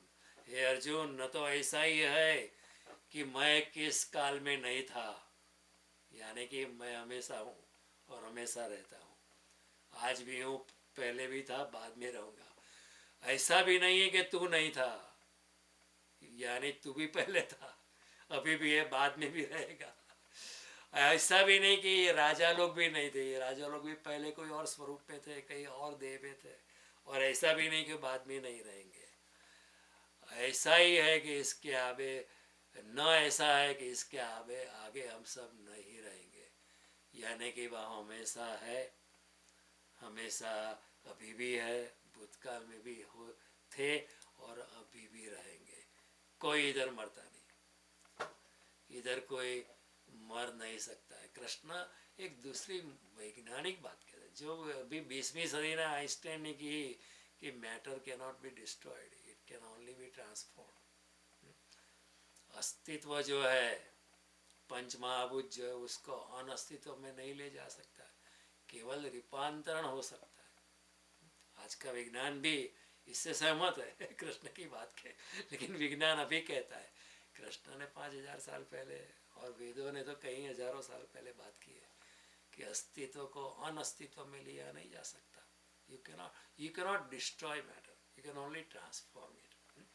तो कई लोग कहते हैं, लोगों को डराते हैं, प्रलय होने वाला है कि पृथ्वी नष्ट हो जाएगी। ओके, हो सकता है, लेकिन प्रलय का मतलब क्या है? हो सकता है ये जो भी हमने बनाया है वो नष्ट हो सकता है, लोग मर सकते हैं, लेकिन जो पानी है उसका रूपांतरण शायद भाप में हो जाएगा या जो मकान है वो गिर जाएगा, उसका सीमेंट कंक्रीट फिर हो जाएगा। लेकिन जो रियल मैटर है उसको डिस्ट्रॉय करना नामुमकिन है। पानी को, वायु को, ये जो पंच महाभूत है उसको डिस्ट्रॉय नहीं कर सकते, उसका रूपांतरण कर सकते हो। पानी का वायु बन सकता है, वायु का पानी बन सकता है, ये सब कर सकते हो, लेकिन वो उसको डिस्ट्रॉय नहीं कर सकते। जो है उसे विनष्ट करने का कोई उपाय नहीं है, और जो नहीं है जो है ही नहीं, उसका सर्जन भी हम नहीं कर सकते। हम लोग कई बार कहते हैं किसी ने इसका सृजन किया है, लेकिन सृजन भी नहीं कर सकते। We are only doing transformation. मिट्टी पड़ी है, उसको मिट्टी से या सीमेंट से हम मकान बनाते हैं, तो कोई कहते हैं कि देखो कितने अच्छे मकान का सृजन किया है। सृजन नहीं किया, जो मिट्टी पड़ी थी, सीमेंट पड़ा था, उसका ट्रांसफॉर्मेशन किया। We gave him a shape utility, that's all. आपने कोई सर्जन नहीं किया है, you are not created anything, you only transform something. जिसे हम सृजन कहते हैं वो केवल ट्रांसफॉर्मेशन ही है। और जिसको हम विनाश कहते हैं कि विनाश हो गया, इतने लोग मर गए, जैसे कोलोराडो में अभी 1000 मकान जल गए, वो विनाश नहीं है, it is only A transformation. जो पहले जो मकान बने थे, उससे पहले जो थे वो आग में जल गए, वो फिर दूसरे ट्रांसफॉर्मेशन, दूसरे एलिमेंट में चले गए, दूसरी मैटर हो गई।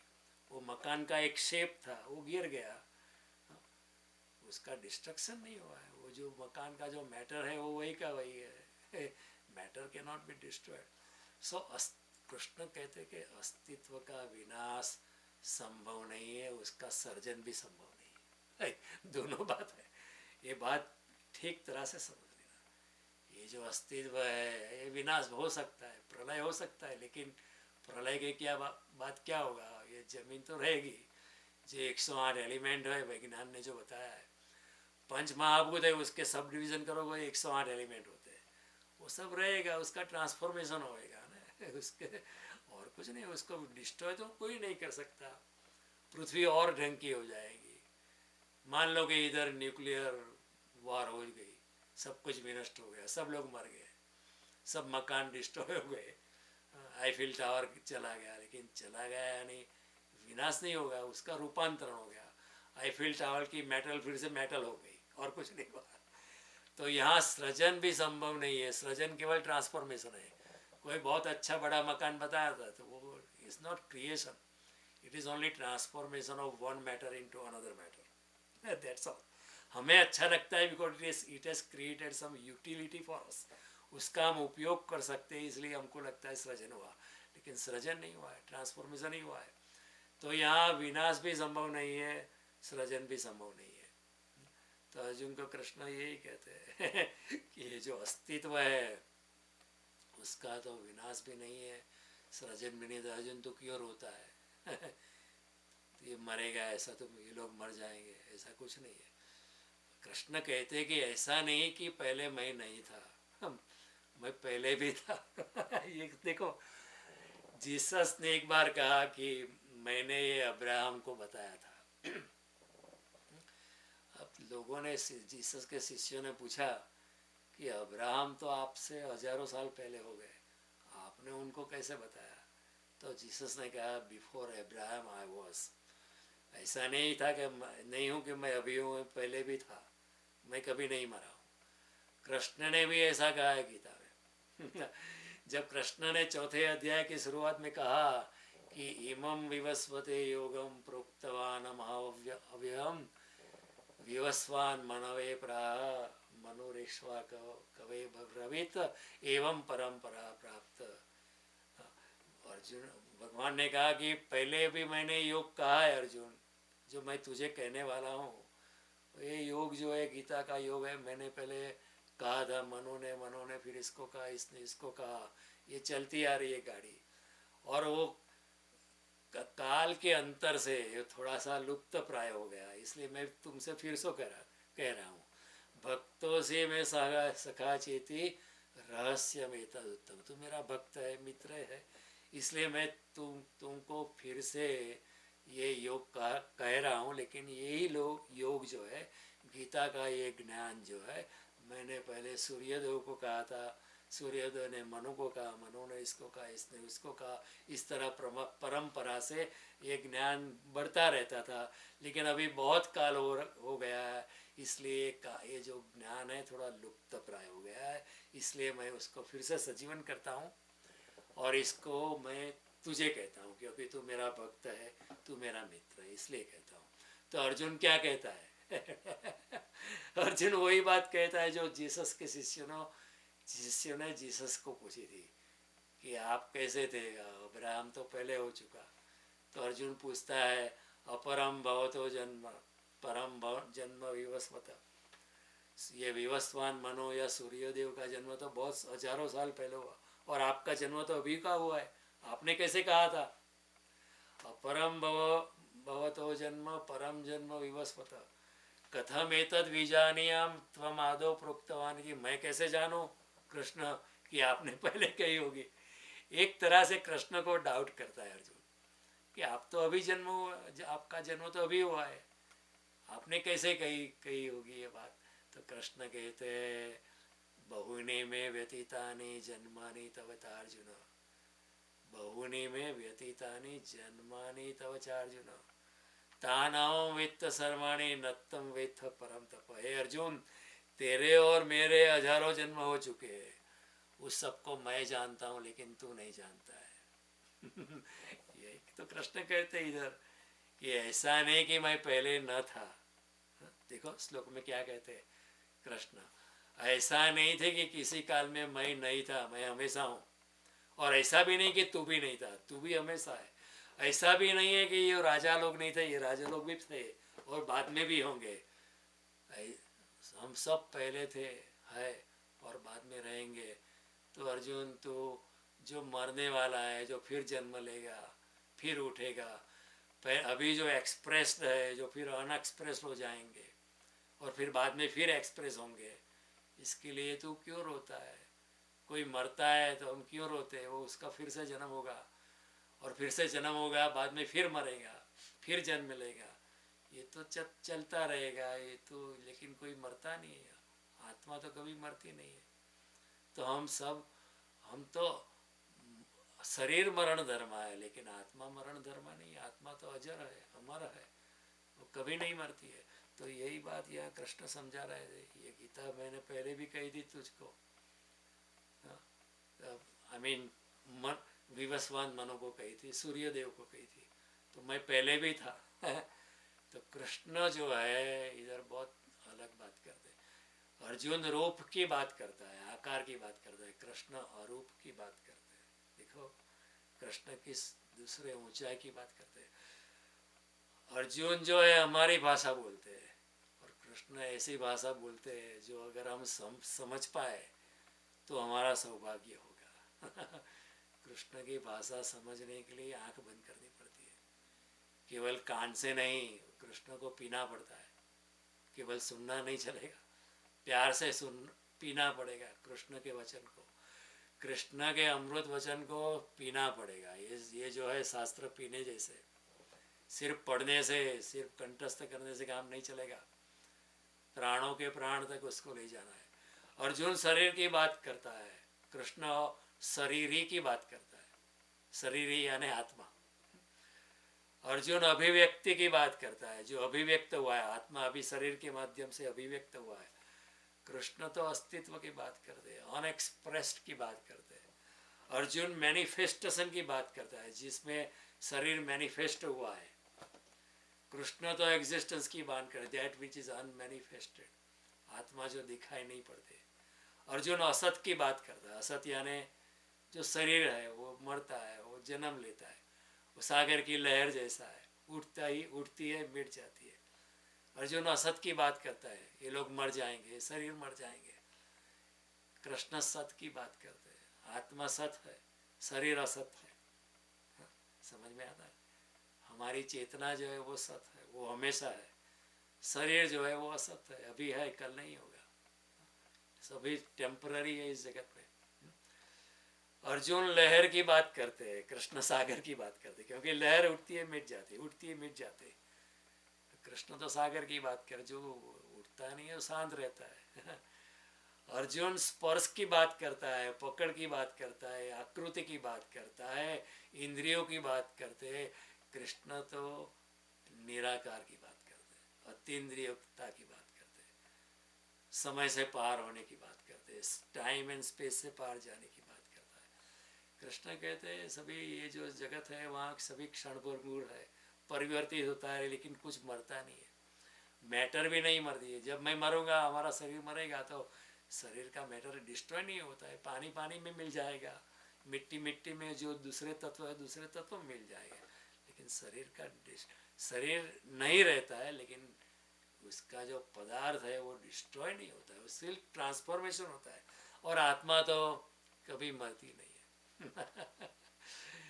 तो बुद्ध, क्योंकि जगत बहुत परिवर्तित है, इसलिए हम क्षण भंगुर में हमारा हमारा हमारा जो अटैचमेंट है ना वो क्षण भंगुर में है, शरीर में है। इसलिए जब शरीर मरता है तो हमें दुख होता है, क्योंकि शरीर तो मरने वाला ही है। मैं भी मरूंगा, हाँ, सभी कुछ मरेगा। मेरे बेटे बेटियां सब मरेंगे एक दिन, उनके बेटे बेटे, एवरीथिंग गेट्स चर्नड अवे। चलती चक्की देख कर दिया कबीरा रोई, ये चक्की चलती रहती और कबीर रोया। दो पाटन के बीच में साबुत बचा ना कोई। एवरीबडी गेट्स ट्रांसफॉर्म, कोई यहाँ परमानेंटली नहीं है।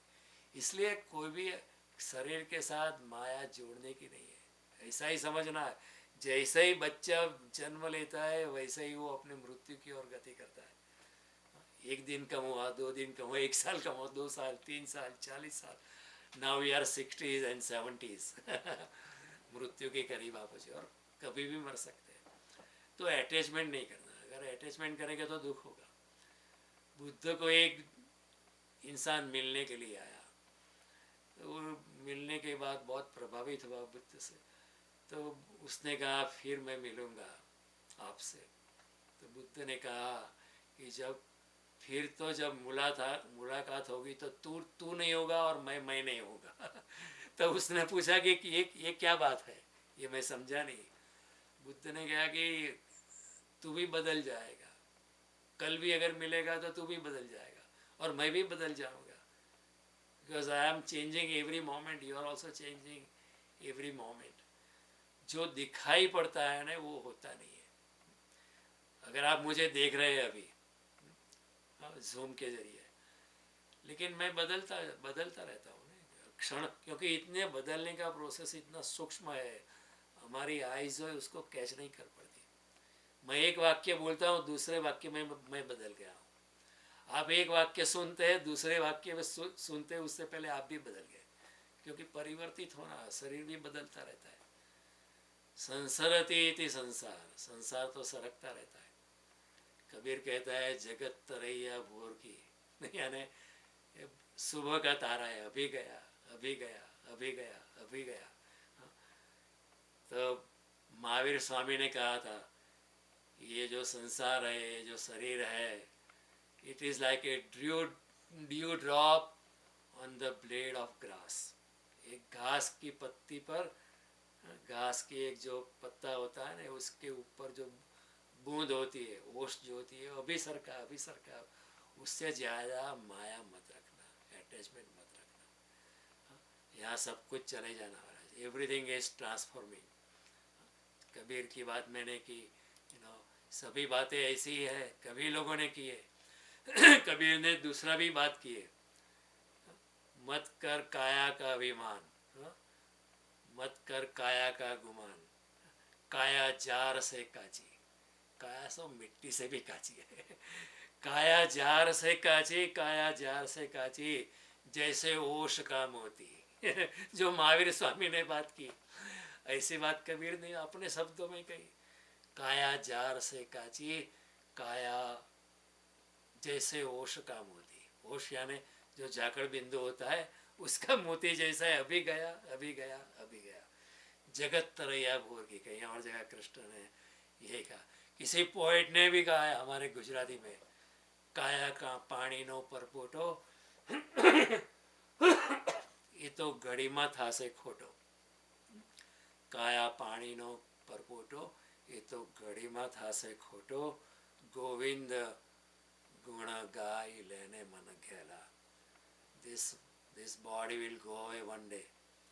The only thing you can do in this human form of life, Govind गुण गाय, गोविंद जोड़े मन अटैच कर। कृष्ण एज कैसे, कृष्ण वही कहते हैं मन मना भव, कभी भी मौत आ सकती है। माटी कहे कुबार से तू क्या रौंदे मोहे, एक दिन ऐसा आएगा मैं रो दूंगी तो है। Everything is transitory and we become miserable because we get attached. If we are not attached, then there will be no misery. दुख जो है वो माया के कारण है। अगर मेरा बहुत लगाव है मेरे किसी रिश्तेदार से, तो फिर वो अगर चला जाएगा तो मुझे दुख होगा। लेकिन मैं ऐसा समझूं कि वो जो मेरा रिश्तेदार तो आत्मस्वरूप है, शरीर तो आज नहीं कल जाने वाला है, तो आज जाएगा कल जाएगा कोई फर्क नहीं पड़ता है। वो तो आत्मा तो हमारी है, लेकिन वो दूसरे दूसरे जन्म में है, वो प्रकट हो जाएगा, तो इसकी फिक्र करने की जरूरत नहीं। तो शंकराचार्य ने भी यही बताया, दिनम अपि रजनी सायं प्रातः शिशिर वसंतम पुनरायात काल क्रीडति गच्छति आयु तदपि न विंचति आशावायु भज गोविंदम गोविंदम भज मूढ़मते। काल क्रीडति दिनमपि रजनी सायं प्रातः, दिन चला जाता है, रजनी आती है, शाम होती है, प्रातः काल सभी कुछ चला जाता है। काल क्रीडति, समय चलता रहता है, गच्छति आयु, लेकिन उस प्रोसेस में आपकी आयु चली जाती रही। भज गोविंदम मूढ़ मते, अरे इंसान तू जागृत हो जा, गोविंद को भजो, गोविंद में अपना मन केंद्रित करो, अपनी आत्मा को परमात्मा में जोड़ो। ये कहने का तो कृष्ण की बात जो है, एवरीथिंग इज ट्रांजिटरी, लेकिन अस्तित्व वैसे का वैसा है, ये अस्तित्व कभी खत्म नहीं होगा। पृथ्वी पर प्रलय भी हो जाए, न्यूक्लियर एक्सप्लोजन भी हो जाए, तो भी अस्तित्व तो रहेगा। क्योंकि ये जगत बड़ा परिवर्तन है। रात में जो तारे देख रहे हैं हम वो भी झूठे हैं वैसे, क्योंकि वो दूर के तारे, उसकी किरण कई हजारों साल पहले निकली होगी। तो हम even if it is traveling at the speed of light, which is 186,000 miles per second, even then it might have reached us after some years, तो वो तारा वहाँ होगा ही नहीं। The star which we are looking there may not be there, it may be at some other place, because the ray of light takes such a long time. इसलिए there was one Greek philosopher, he said, you cannot step in the same river 2 times. क्यों? By the time you step again, the river has changed, the water has flown away, new body of water has come, and actually you cannot step in the river, in the same river in one time. By the time you put second step, the river has changed. लेकिन क्या होता है कि समानता की वजह से हमारा तादाद में हो जाता है। जो मर ही रहा है, जो प्रतिपल मर ही रहा है, उसके मरने का हम शोक करते हैं। कृष्ण कहते हैं प्रतिपल everything is changing, everything is dying, everything is taking birth every moment, तो उसका शोक क्यों करता है? Because you are attaching. जो मर ही रहा है, जो प्रतिपल मरने वाला ही है उसके मरने का तुम शोक कर रहे हैं अर्जुन। क्यों? ये शोक करने के लिए तू योग्य नहीं है। न त्वम सोचो मारससी, ये तो क्यों रोता है? ये जन्म होना, मृत्यु होना, ये तो सृष्टि का कर्म है, लेकिन आत्मा कभी मरती नहीं है। To every man upon this earth death comes, death is certain. किसी पंडित ने कहा है कि जीवन मरणम शरीरस्य प्रकृतिरेणाम, जीवन खलु आश्चर्य। મરણ શરીરની પ્રકૃતિ છે, મરવાનું છે જ, સાચું આશ્ચર્ય શું છે? જીવન આશ્ચર્ય છે કે આટલા મરણની વચ્ચે પણ લોકો જીવે છે। That is a surprising thing. तो ये सब बात कृष्ण कहते हैं इधर कि कोई मरता नहीं। अर्जुन, मैं भी था, तू भी था, मैं भी रहूँगा, तू भी रहेगा। जो मरता है वो शरीर है। ये लोग राजा लोग जो है वो मरेंगे, उसका शरीर मरेगा, लेकिन फिर भी आत्मा के स्वरूप पे कोई मरता नहीं है। Nobody ever dies. तो क्यों चिंता करता है? असंभव आकांक्षा मरने की को ही पैदा होती है। सोक्रेटिस मरने वाला था, उसको जहर लोग देने वाले थे। तो किसी ने पूछा कि आपको डर नहीं लगता है? तो सोक्रेटिस ने कहा कि मैं मर जाऊंगा तो फिर कौन फिक्र करेगा? मर ही जाऊंगा, तो मरने के बाद मैं बचूंगा नहीं, तो फिर फिक्र करने वाला बचेगा नहीं। अगर मैं मरता हूँ तो ये बाबत है, अगर मैं नहीं मरता हूँ तो फिर क्यों? मरने ही वाला नहीं है तो फिर मैं की फिक्र करूँ? दोनों दृष्टि से मैं चिंता करने वाला नहीं हूँ। अर्जुन को यही करता है कि मारने वाला तेरे बचाने से नहीं बचने वाला है, न बचने वाला तेरे मारने से मरने वाला है। तू फिक्र क्यों करता है? मय्येव ते नियता पूर्वमेव निमित्त मात्र भव सव्यसाची। मैं मार चुका हूँ जिसको मारना है, तो सिर्फ तुझे सिर्फ निमित्त मरना है। तो मृत्यु से डरना नहीं, मृत्यु तो आने वाली है, और मृत्यु जो है दूसरे जन्म का द्वार बन सकती है। मृत्यु is a very nice thing actually. What is मृत्यु? आज हम पूरी दिन हम जागे हैं, रात को सो जाएंगे, थक जाएंगे, दूसरे दिन we get up, we are getting refreshed because new cells are being form. तो what is a sleep? Sleep is a death for a shorter time. Sleep is a death for a shorter time. एक रात के लिए हम सो जाते, तो एक रात के लिए हम मर जाते, हम होते नहीं है। Nobody, we don't know, we are not in the body, like something like that. Similarly, death is a long duration sleep. We are then completely reformatted. अभी ऐसे ही हालत नहीं चलेगी कि आप सुबह उठे, रात को सो गए, फिर आप जागे। अभी आप इतने थक गए हो, you have to be transported into a new body. So आपको एक लंबी नींद्रा देनी पड़ेगी, which is death. So death is a long duration sleep, and then you are totally reformatted and you are reborn. So death is nothing but a long duration sleep. And sleep that we call sleep is nothing but a short duration sleep. तो भगवान कहते तत्र का परिदेवना, इसके लिए क्यों रोना? आत्मा जो है पहले प्रकाशित होती है, पहले देह में आती है, फिर चली जाती है, फिर देह में आती है। तो फिर रोने का क्यों? इसके लिए सागर में लहरें उठती है, फिर मिटती है, फिर उठती है, फिर मिटती है, लेकिन सागर कहीं नहीं जाता, सागर वहीं का वहीं है। तो सागर, कई लोग कहते हैं हम समुद्र देखने गए थे, हम जो बीच पे गए थे, समुद्र दिख क्या है? आपने समुद्र देखा ही नहीं, आपने लहरें ही देखी है। क्योंकि समुद्र के ऊपर तो लहरें ही है। आप समुद्र को देख क्या है? अगर आपको सच में समुद्र देखना है तो समुद्र में डुबकी लगानी पड़ती है। उसी तरह अगर आपको आत्मा की पहचान करनी पड़ती है तो आंख बंद करनी पड़ती है, ध्यान में डूबना पड़ता है, अशरीरी अवस्था का अभ्यास करना पड़ता है, डूबना पड़ता है। ये कायर का मार्ग नहीं है, मरने की तैयारी रखनी पड़ती है। अध्यात्म का मार्ग जो है वो कायरों का मार्ग नहीं है। कई लोग कहते हैं ये सब आध्यात्मिकता कायरों का मार्ग है, लेकिन वाकई में परिस्थिति बिल्कुल अलग है। क्योंकि यहाँ तो पहले अपने आप को मिटना पड़ता है, तभी कृष्ण के आपको पहले शरणागति लेनी पड़ती। शरणागति यानी क्या? अपने आप को बाजू पे रखने का, अपने आप को शून्य में लेके जाना है, परमात्मा की शरणागति लेनी है। मैं हूँ ही नहीं, मैं तो मिट गया परमात्मा के शरणों में, अभी उसको जो करना है वो करे। तो ये तो बहुत बहादुरी का मार्ग है ने।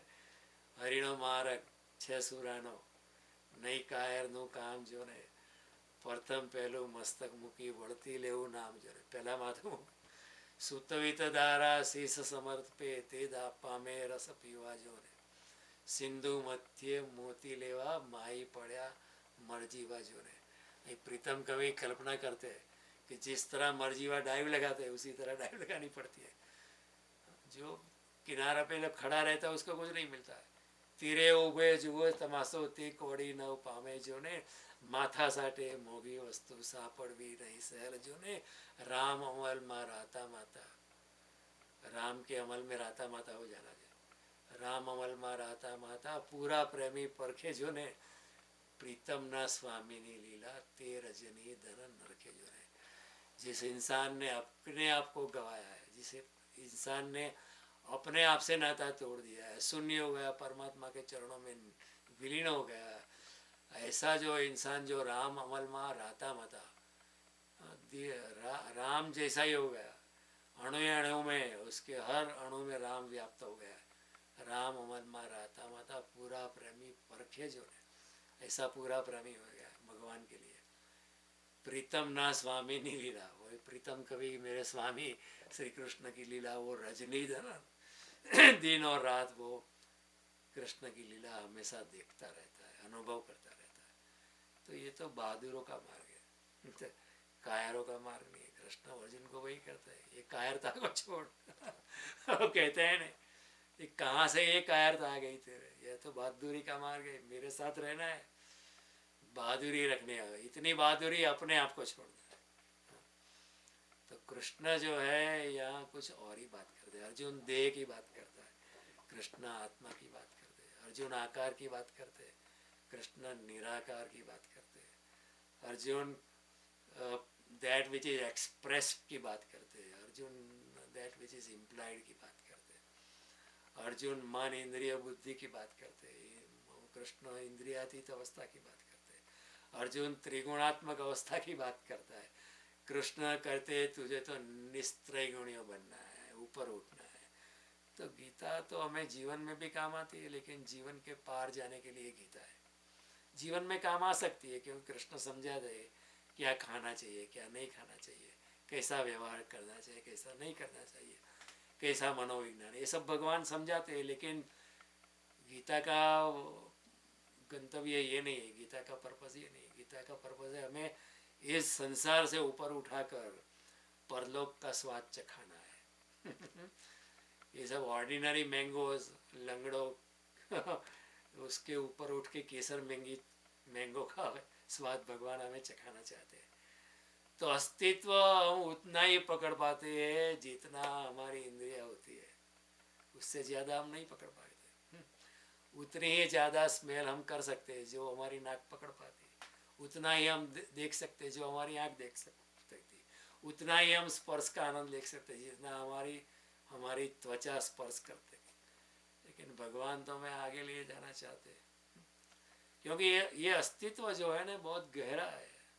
हम जो हमारी इंद्रियों से, हमारी 5 जो ज्ञानेंद्रिय है, 5 कर्मेंद्रिय है, वो 10 इंद्रिय से जितना हम पकड़ पाते हैं उतना ही पकड़ पाते हैं। लेकिन जिसको कोई 6th सेंस है या 7th सेंस है या जिसको 18 सिद्धि है, वो अस्तित्व से बहुत कुछ ज़्यादा निकाल सकता है। जैसे कोई कुत्ता है, वो ज़्यादा सूंघ सकता है, ज़्यादा देख भी सकता है हमारे, लेकिन उसके पास उतनी बुद्धि नहीं है। तो हम मनुष्य जो है, हमारे पास वाणी है, बुद्धि है, मन है, लेकिन कुत्ता ज़्यादा स्वाद ले सकता है, कुत्ता ज़्यादा सूंघ सकता है। तो हर प्राणी जो है अपने अपने ढंग से अस्तित्व को भोगता है, लेकिन अस्तित्व को संपूर्ण दृष्टि से कोई भोग नहीं सकता है जहाँ तक तब कि वो आत्मज्ञान में प्रवेश न करे। तो ये सब बातें हैं, कृष्ण हमें समझाने वाले। इसलिए कृष्ण कहते हैं कि ये तो सब बातें ऊपर ऊपर की है, अर्जुन छोड़िए शरीर को, आत्मा की सोच। रविंद्रनाथ जैसे महान कलाकार ने, लिखने वाला ने, किसी ने पूछा रविंद्रनाथ को कि अब तो आप मृत्यु के करीब हो और आपको तो बहुत संतोष होगा, आपको तो बहुत आनंद होगा कि आपने इतनी कुछ बातें लिखी है, आपने इतनी अच्छी कविताएं लिखी है, दुनिया आपके ऊपर, आपके लिए गर्व करती है। तो रविंद्रनाथ ने कहा कि जो असली में मैं जो गाना चाहता था वो मैं गा ही नहीं पाया, क्योंकि सत्य को लिखा नहीं जा सकता है, सत्य को वाणी में प्रकाशित नहीं किया जा सकता है, कृष्ण सत्य को हमारी इंद्रियों से गाया नहीं जा सकता है। तो रविंद्रनाथ ने कहा कि जो मैं गाना चाहता था, जो मैं लिखना चाहता था, वो तो मैं लिख ही नहीं पाया हूँ। वो तो इम्पॉसिबल है।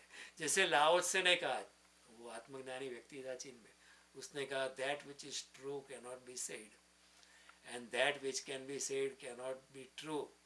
सत्य जो प्रकाशित होता है वो सत्य नहीं होता है, अर्ध सत्य हो जाता है, और जो प्रकाशित होता है वो अर्ध सत्य ही होता है। तो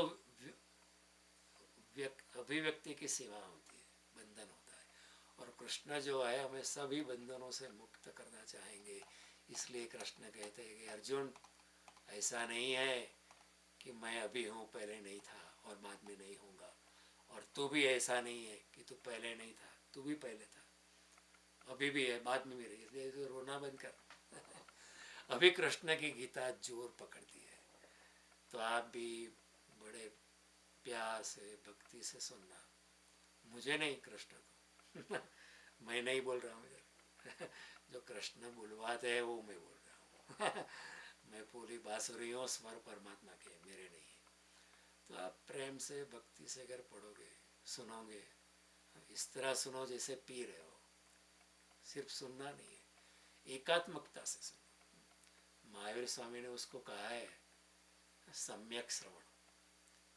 सिर्फ सुनना नहीं, सुनना तो कानों से होता है, लेकिन कान से पार प्रेम से, भक्ति से, मन से, पूरे मन से, अपनी समग्रता से सुनना है।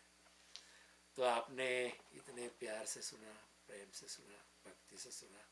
गीता अभी वेग पकड़ रही है, it's proceeding further, so be very attentive, try to be here every time, try not to miss, तो आपको बहुत मिलेगा। धन्यवाद, thank you very much. Will